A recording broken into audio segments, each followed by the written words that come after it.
தமிழ் சினிமாவில் தற்போதைய டாப் 10 நடிகர்களில் ஒருவர் சிவகார்த்திகேயன்.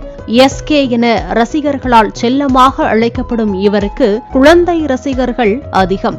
AR முருகதாஸ் மற்றும் ராஜ்குமார் பெரியசாமி இயக்கத்தில் தற்போது சிவகார்த்திகேயன் நடித்து வருகிறார்.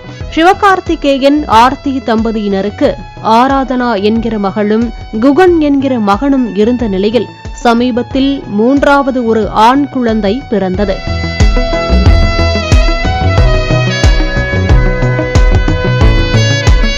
அந்த குழந்தைக்கு பெயர் சூட்டும் விழாவின் வீடியோவை சிவகார்த்திகேயன் சமூக வலைதள பக்கத்தில் பகிர்ந்துள்ளார். மேலும் சிவகார்த்திகேயனின் மகனுக்கு பவன் என்று பெயர் சூட்டப்பட்டது.